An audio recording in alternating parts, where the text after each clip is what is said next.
thought they had banished us forever. But now, finally, we have returned. And we are almost finished with the Harry Potter movie adaptation / discussions. This has been surprisingly enjoyable. I have very much enjoyed getting to watch these movies and revisit them. Allow me to begin with bringing in my first guest. Please welcome Perion.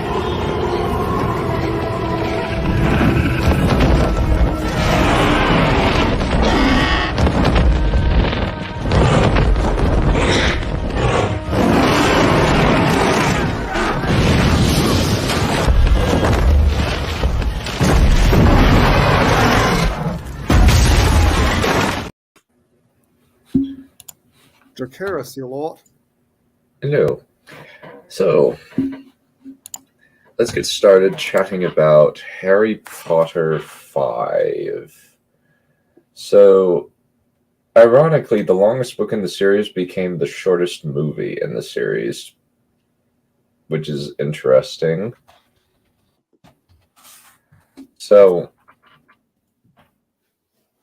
I guess let's kind of go over our thoughts and impressions of the film.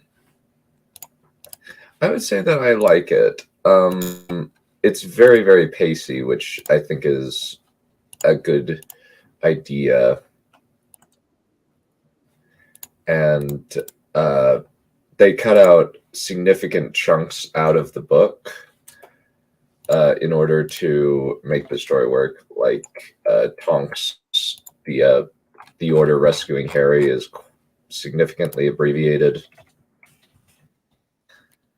The what is it? Other things such as the school year itself is very heavily abbreviated. The letter from Albus Dumbledore is very abbreviated, but they put it, and Harry's dating life is massively abbreviated, which is probably not a bad thing. And though they did cut stuff out like the visit to St. Mungo's, which is probably not a good choice. You do get a good moment of acting from the actor who plays Neville Longbottom. I forget his name.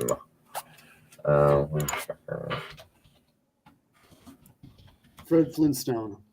Oh.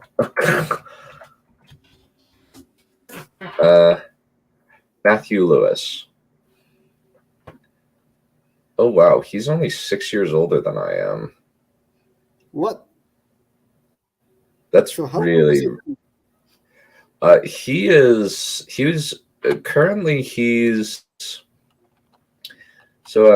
Lewis was born in 1989, so he's 32 right now.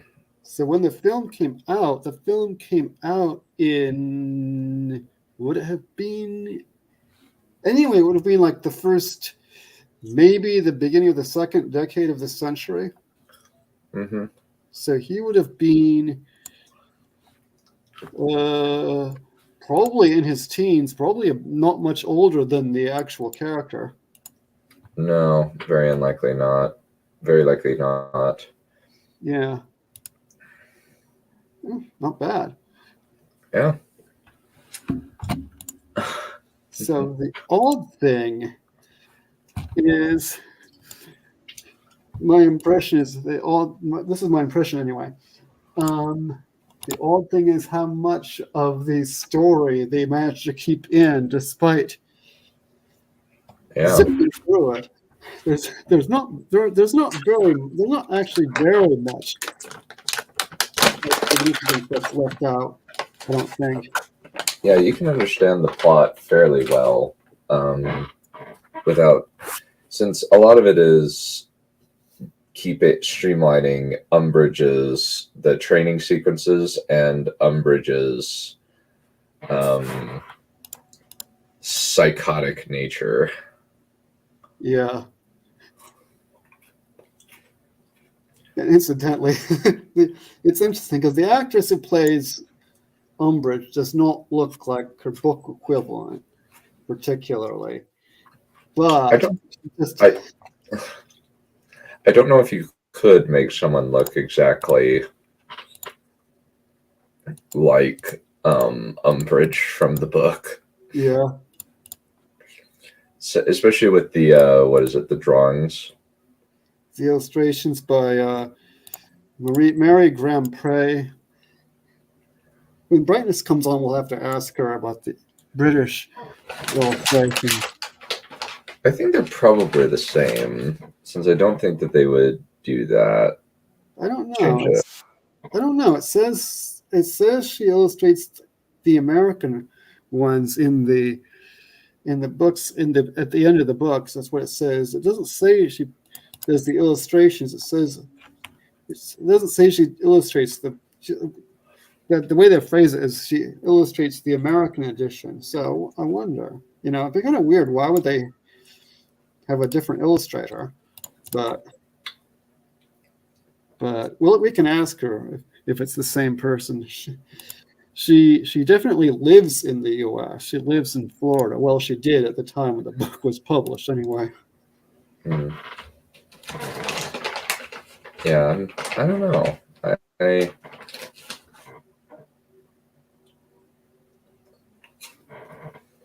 Yeah, I'd have to look at it. Yeah, but anyway, despite not looking exactly the same part, she definitely carries the personality, and she's got the personality and the voice and the mannerism. Definitely. WLs, commonly called owls. Yeah, her delivery is pretty perfect. What's the name again? Imelda Staunton, I believe is her name. Melva Staunton. Imelda Staunton. Okay, Imelda Staunton. Okay, fair enough. Mm-hmm. Yeah, she's a very good actress. She plays bad teachers, or at least evil teachers, fairly frequently. That must be a riot.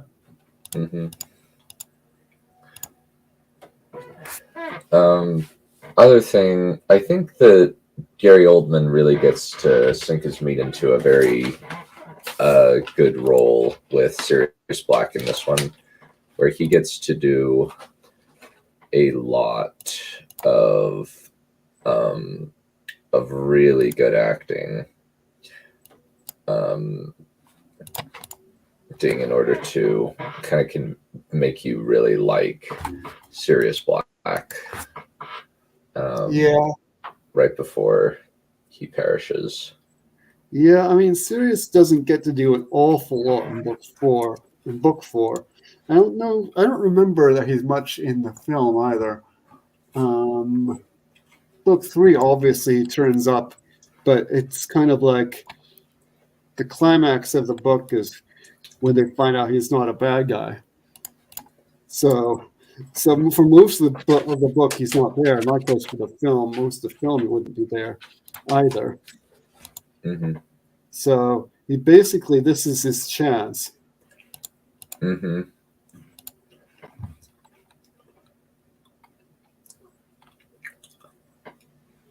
We did take. They did take a little bit of a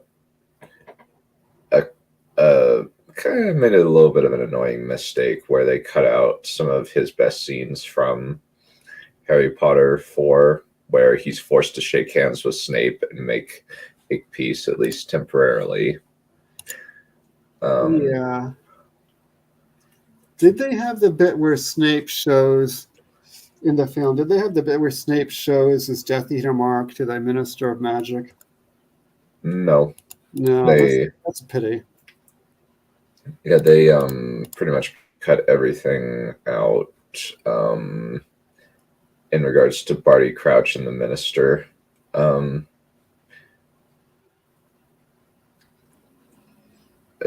After his confession. Yeah, occasionally they don't make the best cuts. Yeah. Occasionally. It's not a big problem, but occasionally they don't make the best choices in terms of what to cut. But then, you have to cut. It's true, you have to cut something. So. Mm-hmm. It's interesting too that the book, because book 5, has a completely different feel to it, even though it's basically the same facts, because it's like this slow burn thing. It's very effective. Mm-hmm. The way they do it in the book, it's this slow burn thing where we've got this feeling of this long oppressive. It's kind of an oppressive feeling to it, but it's prolonged, which makes the feeling of oppression even worse. And the entire thing, there's the whole ministry problem. There's Harry's connection to the Voldemort. And the ministry problem includes Umbridge's tyranny over Hogwarts, which is kind of like what gives the book this oppressive feeling. And then there's also the fact that the book isn't light years from being a prolonged teen tantrum. A little bit, yeah. I mean, it's a good teen tantrum, but it's not light years from being that. So this whole thing, it converges together to make this slow burn thing. And the film jogs along very nicely. It covers the same ground, but it doesn't have that same feel of the slow, oppressive, and languorous. Well, not languorous in a good way, but unless one finds the idea of carving words in one's hand and bleeding to death eternal. Oh, it's just that you said it in a porno voice, or an ASMR voice, so.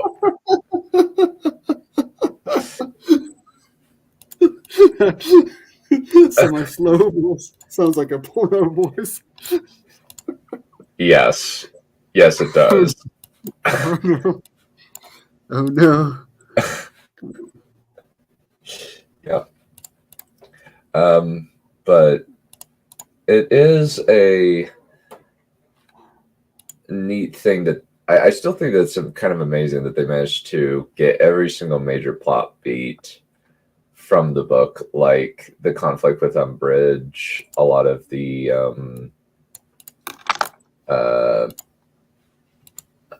frustration that Harry has, the occlumency lesson, and even improve in some cases where, like, for instance, Harry seeing Snape's image, he's not behaving as a peeping Tom. He's acting out and defending himself at Elf because he's frustrated.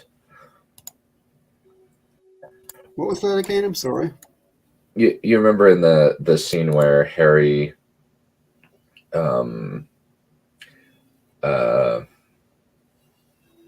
what is it?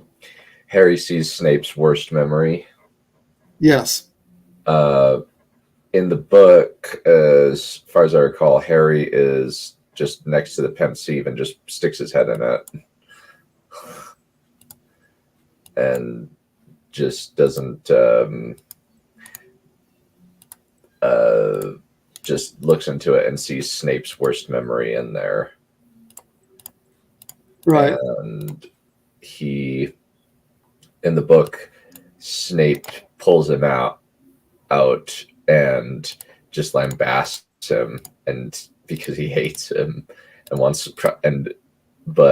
he starts smashing up the place and says, "Your lessons are at an end."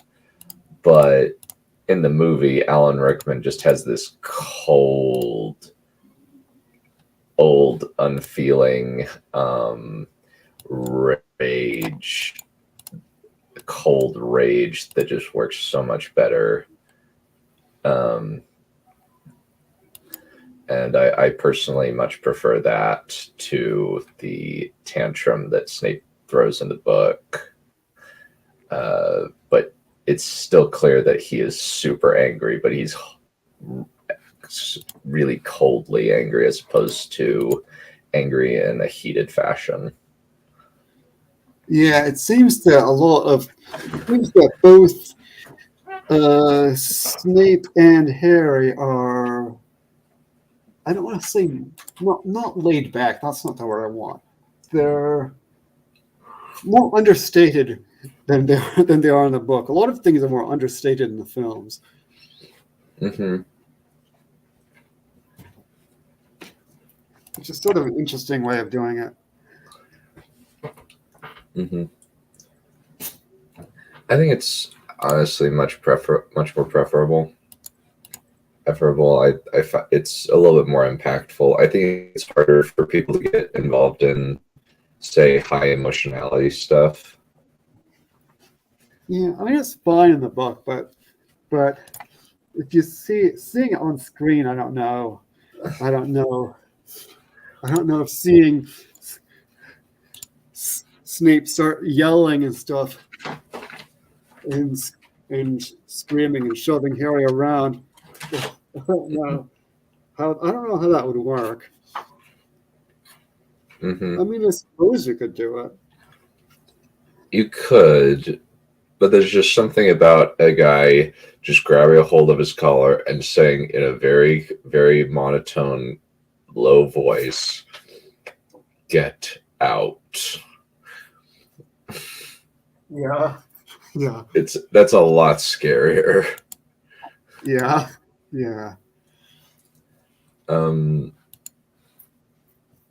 Let me think.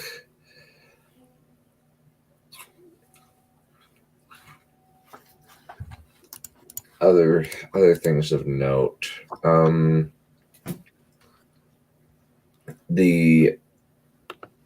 A lot of the exposition is cut. Mundungus Fletcher was cut, for example. Oh yeah, he turns up in book 7, but I not remember him in book 5. In movie 5, you mean? Yeah, they Movie 5, whatever. Movie book, whatever, you know. Same difference. What can you do? Pretty much. Yeah. Medium-y thing.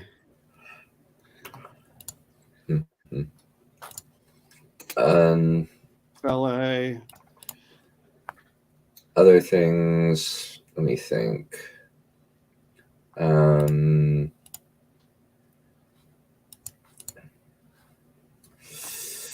not sure of. I think the major thing is Harry as a teacher. That's a big one. That continues through the book. That is cut down into a montage, as well as the discovery of the room of requirement and an explanation of what the room of requirement is. Dobby was cut out of the book, and most of his stuff was given to Neville, which isn't a bad choice in and of itself. Yeah, in itself it's not, but like Brightness was pointing out, Brightness was pointing out, she's making herself hot chocolate now. As Brightness was pointing out, where was I? Oh, yeah, that they move, that Dobby basically he's in book 2 and then he's in book 7, and they skip over him between that, and it might have been better to have him as a through line so that his death has more impact. I mean, his death still has a lot of impact, mind you. It's very well done in the film itself, but it might have been a better idea to maybe not cut the house elf stuff quite so brutally as they did. I would concur with that. Yeah, I could see leaving out the house elves, like the unnamed house elves, but probably having Dobby at least around. Or even the House of Liberation Front. Yeah. Which sounds like a terrorist group. They probably are. later down the road, at least. So now I'm imagining Hermione lobbing bombs at stuff. That's probably my Irish not upbringing exactly, education makes me imagine lobbing bombs hop into my head. Incidentally, if anyone from NSA or whatever is listening, I don't really want to lob bombs. Thank you very much.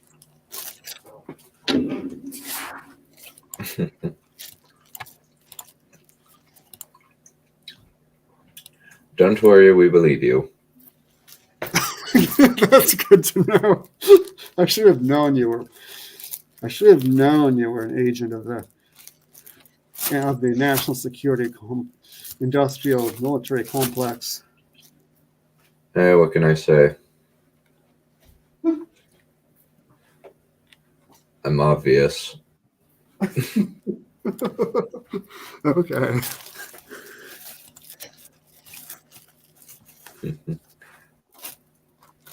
So yeah. I think with Harry Potter 5, there's not really, I can't think of much else. They decided to cut out the friend of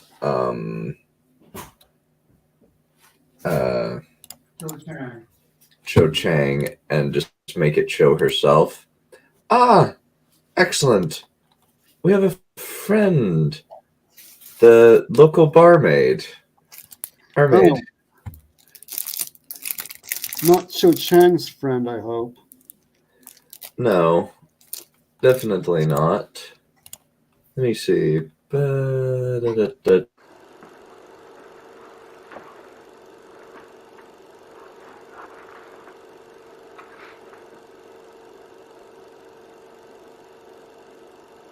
Yep, that's me. What's this shit about you having friends done? Well, what else are you? Except for what else are you? You keep showing up. Yeah, that's a good point. God. Oh no. Hail brightness on that I just note. realised Dunn's my friend. Ooh, gross. Horror shriek, dread scream. Yeah. But I mean, hail. Blair is my friend too, and that's an even more complicated question. I'm not sure what to know. For starters, he went to school in Ireland, which means ooh. Oh, right, I forgot. All right, I forgot that we're like National enemies. Yeah, did you know that one of the happiest moments of my childhood was when we were in England, and I threw a homemade bomb, and I had my first kill. And everyone was just so proud of me. I was so happy that day. For legal reasons, we have to express that Valerian isn't actually a terrorist. Oh yeah. Especially since John actually works for the NSA. We just found out the National Security Administration. Oh yes, I was going to ask what the American acronym meant. You know,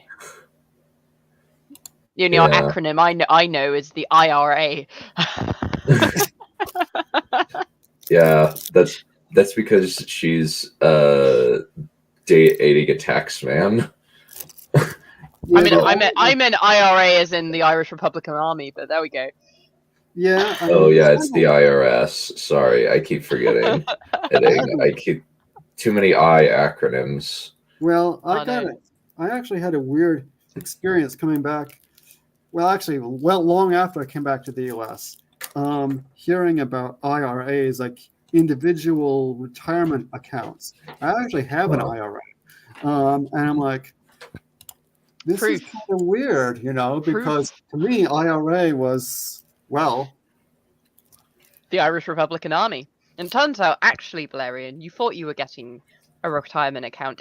The fact is actually that you were investing in your own personal Irish Republican Army. There's lots of them, you see. Cool! I always wanted a terrorist army at my beck and call. Again, for legal reasons, we have to express that Valerian isn't actually a terrorist. You're Becca and Call. Why would you? Well, Becca's Oh, Oh, man, you're actually a moron. Oh I know god. you don't actually believe the words that you're saying, but that is, No, I'm just deliberately misinterpreting the word. yeah, that's the most horrendous joke. Like, look, there's every so often you make the most horrendous joke that you've ever made. And I create a new, like, opinion of you that is just ever so slightly lower, and you just did it again, just so you know. Oh, by the way, there are people in the actual chat here. Hey, Trip. Hey, Space Junk. Hello, Space Chunk. Hello, Kodaki Chap, who, sorry you can't make it. I want to offer promotion for your channel, says Terra Lesson. Viewers, the price is lower. Clear that's a bot. No, that's a new member of our group, I guess. It just has their own little thing going on. How do you possibly... It's a bot. I refuse to believe anything else. I have no idea what you're talking about, Valerian, because I can't see it. So These beauties are... Oh, that. you if you're in Streamlord, you just click on comments and you can see all this raw. Oh right, I can't see that one, but either His way. beauties are now maybe got rid of. Maybe Hoo-Ha got rid of it. Thingy. Yeah. No, I something. can't get rid of Twitch stuff. Oh okay. I don't know. I'm just And to be my fair, beauties- I'm looking at it on YouTube because you Yeah. know, Trip says my beauties are Generally have- fembots now. well, And oh, who look, has the Valerian law never ceases to extend itself. You know. and what's his name? Aspiring chap is in there too. Hello, aspiring. Hearing something for moments like that, I don't remember what. Probably my jokes, when my Reach. bad jokes come through. when his on bad your jokes reach new lows. You know. Eventually, they're just gonna go down below the Earth's surface, and then they're gonna go below that, and There is a cut rid of legendary them. moment in the future where Dunn digs so low and creates the lowest joke ever that it actually becomes the highest form of humor. It will probably take him another 70 years, but it will get there eventually. So the horseshoe effect, essentially. It's Yeah, a glorious, it's just going to take you a while to get there, just so you know. But you can keep trying. You know, it's a noble goal. This is a glorious, inspiring moment in the story. Yeah. An aspiring moment in the story, you might say. Dunn, you are on one today, you piece of shit. Oh my god. He isn't I wrong, don't is even he? have alcohol today because I've had a cold, and that's really not a good idea. He's on a roll today, isn't he? I know, I Yeah. love it. All I have is hot chocolate to numb my feelings. And I cringe. Good God. Oh, great. Oh dears. We get to have Anyway, fun. yes. Weren't we supposed to be talking about Harry Potter? Indeed. Anyway, as described Teravangian humor, but with stupid humor. What? You know how Yes? Wait, no. Teravangian is occasionally stupid, so stupid he rounds out to being intelligent. Oh yeah, I got confused for a second because I thought it was I was just thinking of the general power, or not power, but the fact that he goes from, you know, the super intelligent one day and then the not so intelligent, the scale of every time he wakes up thing. I wasn't thinking, yeah, I do understand aspiring. I just wasn't thinking of the correct angle. So Or- shut up. I was just thinking of the horseshoe effect, that I make a joke so bad it circles around to being good. Mm-hmm. Oh no! It was so effect. Oh no! Trippy Lady says, instead of Dumb and Dumber, we'll be treated to Dun and Dunner. God help us, please no. I don't Please want to be no. treated to anything with Dunn's name in it. No, in fact, I want the syllable "done" to be eradicated from all languages. all throughout the universe. Don't you? Undone, super done, done So, unto death. so the films. We were talking earlier about how the pacing is so completely different from to the book in film 5 versus book 5. But even though they cover the same ground, like because book 5 is this slow burn, oppressive burn thing where it's really slow and oppressive, and it just never ends in a good way. I'm not saying that from the point of the reader. I'm saying from the point of view of the characters. Well, it's interesting. Because I remember an interview when J.K. Rowling's talking about writing book 5, and I think she had put a lot of love into it. Obviously, like she put a lot of love into all of them. But hang on a second.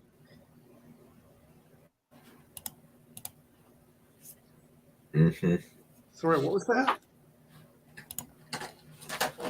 She probably. Wasn't she in the middle of a sentence? She probably got interrupted by her mum. Oh, okay.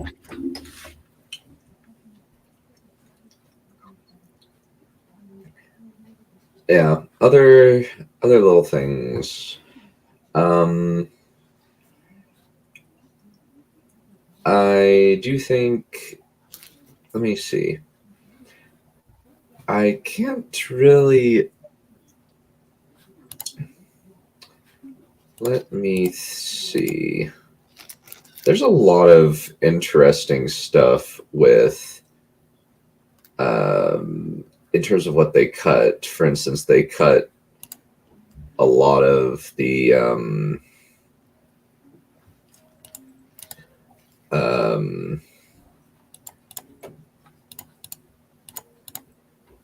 stuff from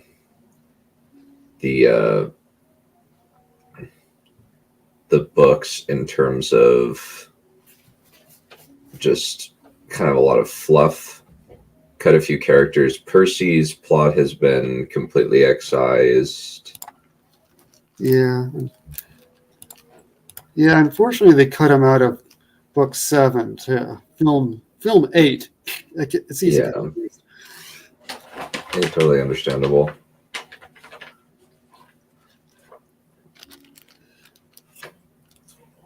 And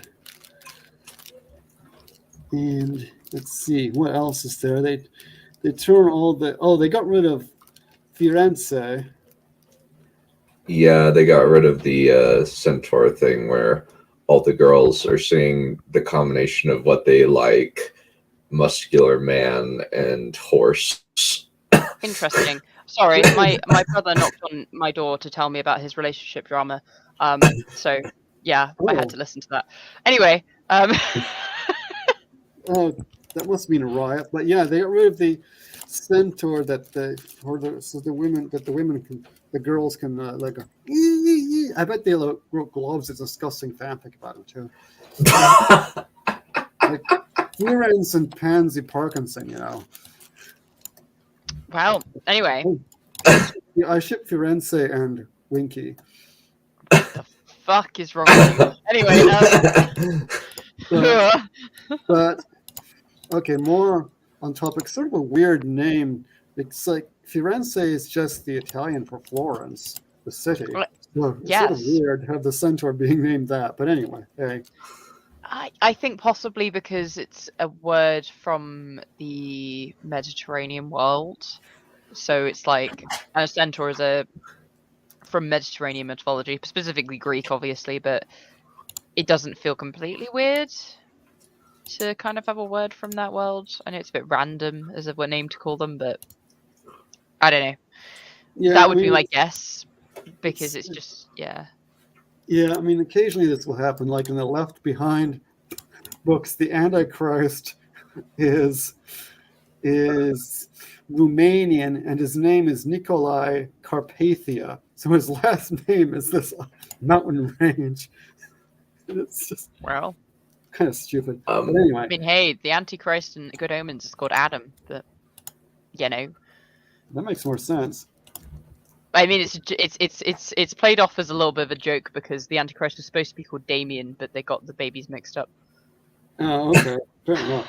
What was Yeah, this? that part is and that is hilarious. It's a great show all around. But yeah, it's a It brilliant show. is one of the greatest shows ever made. The greatest comedy books ever made. Which show is this again? Good Omens. Good Omens. Oh, okay. Jinx, you owe me a soda. Oh, that guy. Okay. It's great. It's a great show. Well, I think you'd very much enjoy it, Valerian. Actually, it's right up your alley. So probably yeah. Isn't that like it's Yeah, I a Pratchett Neil Gaiman book, and then Oh, Neil yeah. Gaiman. And Okay. lots of great acting in it. It's really good. Very, very, very English. Okay. Good. Then we will learn the English secrets so that we can defeat them. Yeah. We've already kicked their asses in two major wars. I think we're okay. Oh, stop being so American. Anyway, what I was saying before my brother decided to tell me that he had beef with his girlfriend's bestie, was that so J.K. Rowling, when talking about Order of the Phoenix, like I say, she definitely poured a lot of love into it, and you can see it. But I think because of how much she kind of got into it and got into the mode of like this sludge of Harry being emo boy, basically Harry just going through the teenager phase. You know, like everyone has their depressed teenager phase at some point. Some people don't have it until they're 20, but we always have this one part at least, and if we don't do it the entire time, where we're just like in the fucking dumps. And often it's caused by the shit around us. And Harry, obviously, you know, there's a lot of shit going on since the end of book 4. Yeah. So it's like the perfect one to be a sludge, and I think it really feels like it. Particularly, like I read it as a teenager, so reading through that book, like it was. It's not like years from being a prolonged teen tantrum, as I was saying earlier. I think that her ladyship cut out. Yeah, she's not muted, but she's There. there physically. Yes. Now we hear you. Hello, You were saying- sorry. I continued talking, and then I was like, "Why are they talking like I'm not here?" You couldn't hear Oh what you- no! Oh, I'm sorry. My internet has been interesting lately. Yeah, I believe Anyway, that. short of it is, J.K. Rowling reported that by the time she got to the end of writing that book, she just like was just miserable, you know. And I think some people say that that's a testament to it not being as good as the rest, and I think that's the opposite. I think it's a testament that she was so into what that book was doing, like the emotional state it puts you in, that you know, because of how closely she was mimicking exactly what it was supposed to be saying. And I just find it interesting because it kind of almost confirms both sides of that argument. Is the 5th book good or not? And I love the 5th book, so I'm fully gonna endorse that side. But It's a great book. yeah, It's a it good is book. great. It has some of the best little mini character moments in the entire series, you know, because you're still in stasis. You're not quite in like crisis mode yet. We haven't quite got to the comedy show that is the 6th one yet, but you know, it's not drama, high drama. It's just little character moments. So and because of that like nice little middle point, but we are also not kids anymore, or little kids. We're not little kids anymore, and we've got enough of a threat that we need those relief moments. That it's like the perfect sweet spot. You know? It's kind of dark. It's kind of darker than the. It's not as dark as like the ending of book 4, but it's pretty as a book in totality. It's pretty dark. Well, yeah. I mean, the end of book 4 marks the dark side of the Harry Potter series, as it were. You know, the dark half. You know, they've now got into the dark stuff, and now we're in like the aftermath lull of depression book. And because of that, when you have a lull of depression, the little things matter more. You know, when you have a good little tiny quaint little laugh about something, you know, Yeah. that those things are needed more. So I think there's a perfect little sweet spot with this one. I love it a lot. Like, is definitely my favorite Harry Potter book. Yeah, it's a neat one. I think another. Let me think. Is there anything else that we need to bring up in particular about? We brought up Umbridge. The prophecy is it? I can't remember the book very well. Is it built up as much in the book as it is in the movie? It's built up, yeah. It's pretty built up. It's pretty built up. I think it has more supports though. Mhm. If that makes sense. Like, they have more. It's a long book. It's really bizarre how short the movie is. You know, it's short as Harry Potter movie, yet the longest book. Of course, there's a lot of little details that they miss out, and some of that is like the supports for like the world building and stuff, including like all of the stuff of how the Trelawney prophecy came about, what it means, how it relates to Neville, which is very important, and like, you know, exploring like the idea that the prophecy wasn't the Harry prophecy until Voldemort made it the Harry prophecy by deciding that it meant something that it might not have. So it's like, Yeah. there's a lot of interesting things that's explored with it where they kind of gloss over it in the movie, and it's just not the worst thing in the world how they don't quite press on it. But I do, you know, obviously my pet peeve with the movie is that Neville deserved better. You know. Yeah, I mean, the film, I think in the book we don't know necessarily right away until Harry gets to he's looking for Sirius. He's not looking for the prophecy at all. He arrives in the prophecy room because that's where he's been seeing Sirius being tortured, right? And then the Death Eaters come. Then they accidentally kind of come on the prophecy, and then the Death Eaters turn up, and they're like, "Hey, hand it over." So, and that's how it's filled up. But the in terms of the build up of when you hear it and it clicks things into place, you've had a lot of build up the entire book of like the little nuggets of information about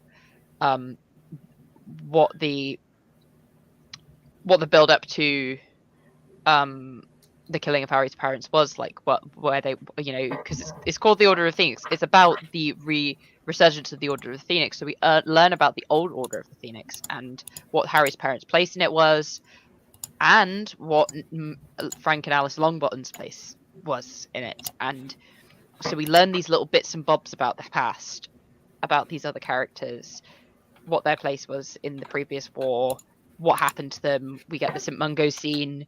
You know, we get all these little tiny pieces that get put together so that when we get the prophecy, we have, you know, and of course, I don't know where it's sprinkled that Neville was born the day before Harry, but it's sprinkled somewhere. You know, you get it everywhere. Like, all of the little tiny bits have the time to get put together. So when you get to that prophecy scene, you hear what the prophecy is, you go, oh, there's something interesting going on here. You know? Yeah, it's foreshadowed too in book 3, where we already know that Trelawney went around prophesying. Yeah, she's not a complete quack. No, she's just mostly a quack. Well, there's a reference as well, like, you know, J.K. Rowling being J.K. Rowling, and she was it Trelawney's grandmother was a very famous seer. And you want to guess what Trelawney's grandmother was called? Cassandra? Yes. So, obviously, Cassandra wasn't like the Cassandra of myth, because obviously she was a famous seer, and that's how everyone assumes basically that Professor Trelawney is just like riding on the coattails of her grandmother, that she's not actually any good at all. But it turns out that she's actually the Cassandra because she has these 3 prophecies that she is given in her life that are real. And everything else, just her playing with tea leaves, right? But those three were real, and because she's been wrong so many times with her random tea leaves, People just don't take her seriously. They don't take her seriously. I mean, the people who matter do, or like Dumbledore does, and obviously Voldemort did. But it's interesting that nobody even realizes she's that good a seer when she gets into that mode.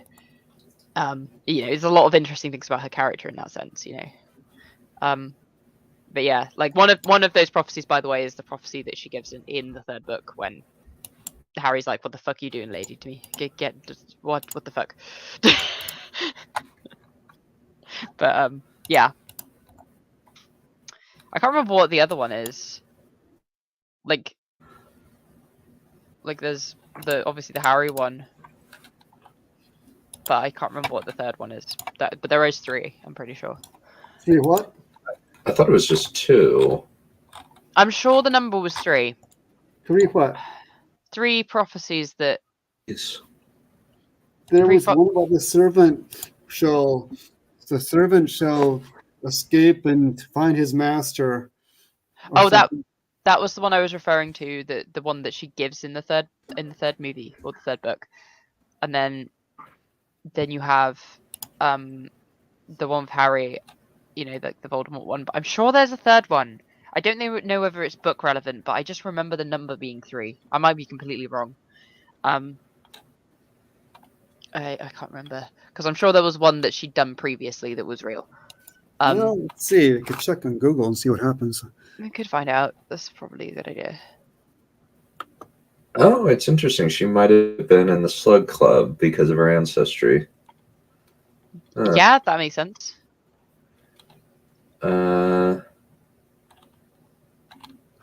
Because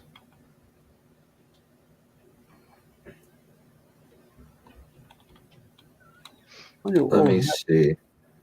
I'm not seeing. Let's see. It's in the fandom wiki. Let's see if it says. Made many predictions. I don't want to take a stupid survey. Shut up and get off my screen. Damn you. Go away. Go away. Go away. Thank you. You okay there? Okay, foretelling. Okay, possible on second sight prediction. Foretelling the death of Albus Dumbledore at Battle of Strawberry Tower via tarot cards. Her first prophecy was the defeat of Lord Voldemort. The second prophecy is. It'd be nice if the page down thing worked on this stupid thing. The bit where the servant joining his master is the second prophecy. Is there a third one in here? No, doesn't look like it. So it's just 2. Okay. Predictions are different from her prophecies. She was aware that she was making them. They were smaller in consequence and quite vague. A lot of them did come true, but a lot of them could have been deduced without the inner eye. Well, there you go. She is an interesting character, though. I feel like just cool. 3 is such an interesting number that is often used that I just assume a lot of the time. You know what I mean? 2 is a weird number. Nobody likes 2. I'm personally an anti-fan of 7s. I don't like 7s. No, they give me hives. Interesting. I like 23s. 23 is a good number. I'm not big on numbers ending in 3. No, that's interesting. For some random reason, it's just the aesthetics of the numbers on the page. Yeah, I've never liked the number 7 mostly because of how it looks. Wow, superficial much done. My goodness. I mean, so it's a number. It doesn't have feelings. I don't know. How do you know that? It's all right. It's an abstract number. We love you. We love you. He doesn't like me. Well, if I'm so bad, why should it be offended that I don't like it? Because Seven is a sensitive soul, and you should treat it nicely. You piece of shit. You should be glad that it likes you. Why? Seven is. Because you should count your fucking blessings, you piece of shit. Seven looks okay as long as it's got the line through it. Okay, interesting conversation. Alrighty. Anyway. Anything else on 5 before we move to 6? Oh no, we'll be close to 7 then, and Dun might be very happy. Yep, we'll have a riot. Oh, I like. Well, the nice thing about Harry Potter movies is there's not 7 movies. There's 8 movies, which Well, there's actually 11. the Fantastic Beasts movies are crap. Well, the first one's And they good. don't get to be counted. The first one's good. The other two are First- shit but enjoyable. So Are we gonna watch? Are we gonna watch those? Or just I don't really want to. you Maybe do we should then. you, I tell you what, you do want to watch them if Tarek's in it though, because he's very funny when you watch those. I imagine that he Genuinely, would make some night- very, very good comments. Like the 90% of my enjoyment of those movies is just imagining him going the magical baby deer. Then the magical baby deer elected the Wizard King, and here we are. Yes. You know what? Actually, I do kind of want to watch the Shrek movies a little bit. Including the Puss in Boots: The Last Wish, which is the best Shrek movie, which is even better than Shrek 2. And it's even better than Shrek 2.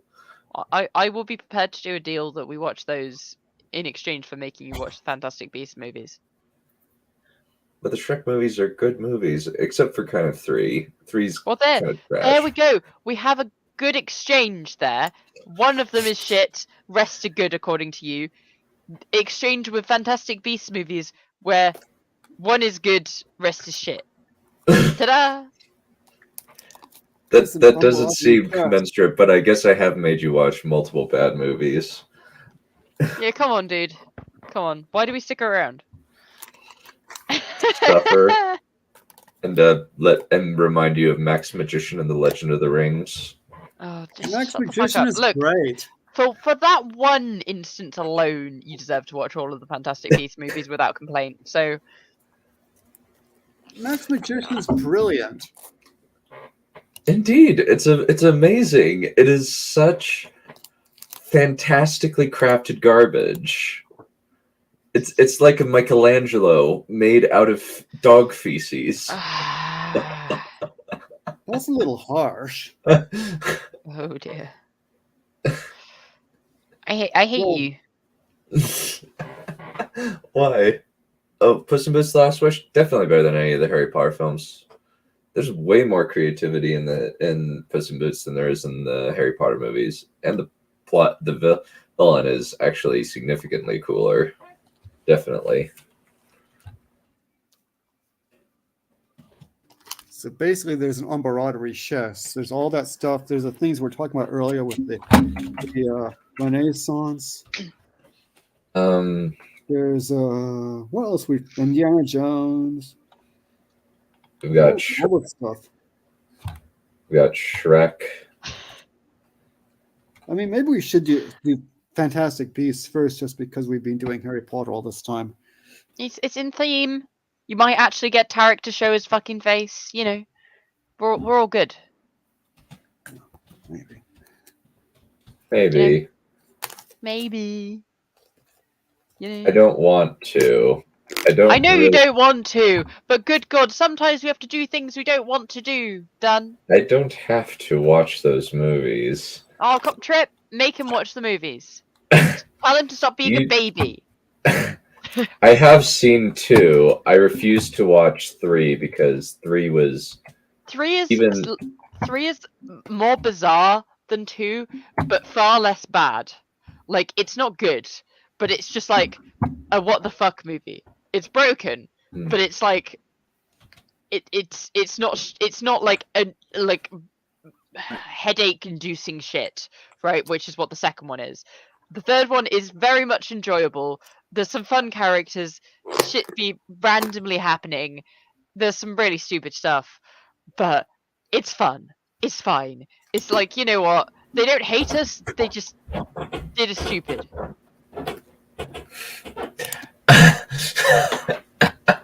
You're horrible. And, You dirty little monster.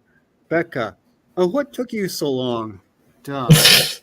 I'm not, because I don't want to watch Avatar 2 because I don't want to suffer through a 3-hour tech demo. That's all that Avatar 2 is. It's a 3-hour tech demo. That sounds remarkably boring. I'm sure it is. Whereas Fantastic Beasts, the movies, they're actually, you know, they're bizarre and stupid, but they're perfectly interesting. Like, there's I plenty imagine to they talk are. about. You will have a lot of content for streams done. I do. Maybe I will actually watch them. Maybe and maybe you'll be able to cringe at my bad jokes. Yeah, you know, like this entire friendship's been this Yeah. whole time. Anyway, We will have to cut things short since I have to go run an errand. I need to get the oil in my car changed. no, that's totally cool. I have to get up for tomorrow, so I don't want to stay up too late. So works out fine. We'll finish the Harry Potter series next week. We'll just do 6 and then 8, 7, and 8 on their respective days. We'll see. All right. Or maybe we'll do 6 and 7 on one day. I and think you then- should do 7 and 8 together. Okay, fair enough. Yeah. Yeah. We can just do 6 one day, 7 and 8 the next day. That works. And then after that, we'll And- figure out whether or not we do the Fantastic Beasts movies. Yep. Though I vote yes. I do. Okay. Maybe I could watch Llama. Perion has been interested to watch. And I maybe hate this this one. weekend I'll read from the I'll be reading from the Half-Blood Prince parody. Oh dude, I'm scared now. Sounds Yes. good.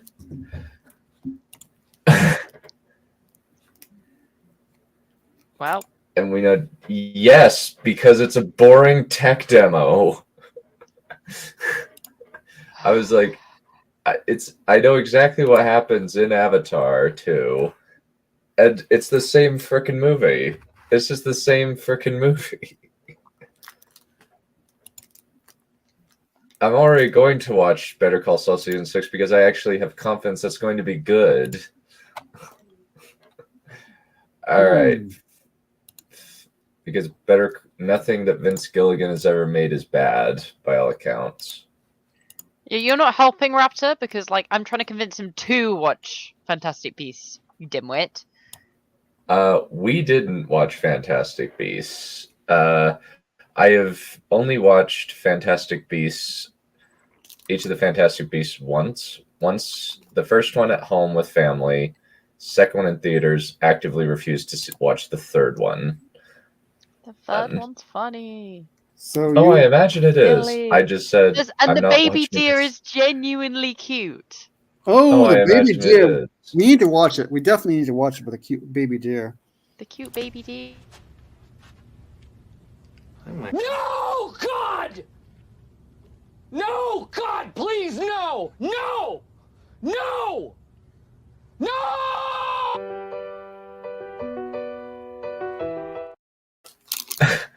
Baby deer! Cute Yeah. baby deer. That Cute gets magical immediately baby murdered. deer! That gets murdered and zombified. Well, one of them does, yes. But What? there's an alive one. No. There's an alive one that's really cute. And it's like, I- his ears go back and it's like, hello. It's so Feather cute. chasing? The feather chasing? What? I don't Wait. remember. What?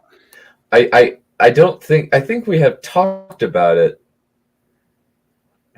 I say, okay, that's. I feather chasing. I don't remember feather chasing in any of the movies. Yeah, we've both seen it, but not together. That's what I mean. Like, I haven't watched it with you.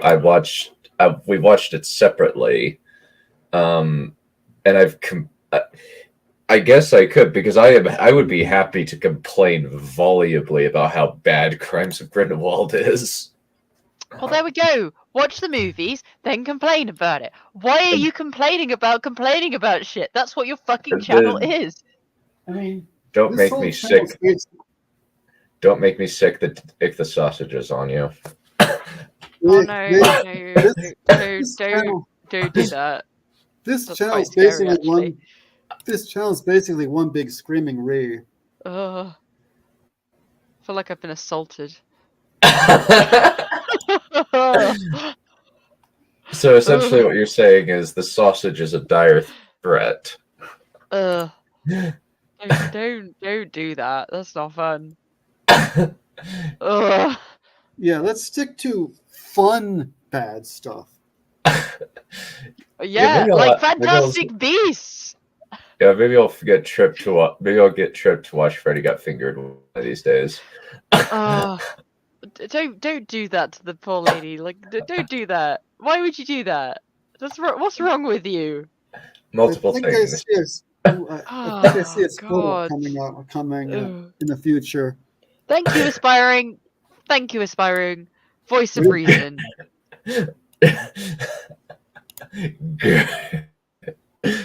Go yourself, babe. Anyway, I have to get going. Anyway, in reference to all the things coming out, Oh, don't worry. It won't hurt me.